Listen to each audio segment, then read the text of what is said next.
उपमुख्यमंत्री अजित पवारांनी मयत वैष्णवीच्या आई-वडिलांची घेतली भेट। बंद दाराआड चर्चा, तर कोणाचीही हयगय करू नका, कडक कारवाई करा, अजितदादांचे पोलिसांना फरमान।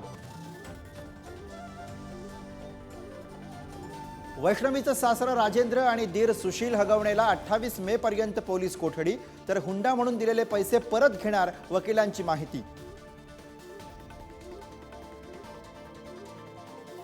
हगवणे कुटुंबियांविरोधातील तक्रारीकडे महिला आयोगाचंही दुर्लक्ष। मोठी सून मयुरी जगतापच्या तक्रारीवर काहीच कारवाई नाही।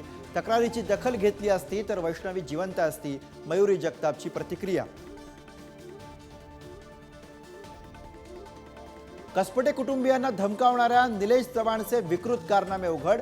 स्पाय कॅमेऱ्याच्या सहाय्यानं स्वतःच्या पत्नीचेच काढायचा अश्लील व्हिडिओ। निलेश विरोधात 2019 साली वारजे पोलिसात गुन्हा दाखल, मात्र कारवाई नाही।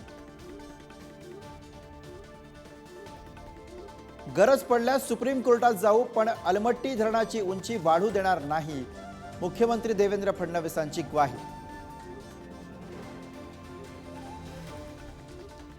6 जूनचा शिवराज्याभिषेक सोहळा कायमस्वरूपी बरखास्त करा, संभाजी भिडेंचं नवं वादग्रस्त वक्तव्य।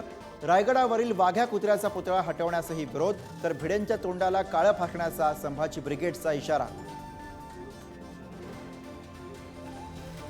अन्न आणि नागरी पुरवठ्याचा पदभार छगन भुजबळांकडे, मंत्रिमंडळातील एंट्री नंतर नवी जबाबदारी, आधी हेच खातं मुंडेंकडे होतं।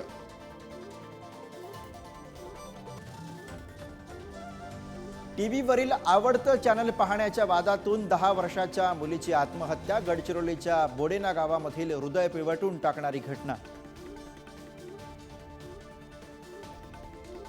महाराष्ट्राला मुसळधार पावसानं झोडपलं, कृष्णा नदी दुथडी भरून, तर कोल्हापुरातला राजाराम बंधाराही ओव्हरफ्लो, पुढील काही दिवस मुसळधार पावसाचा अलर्ट।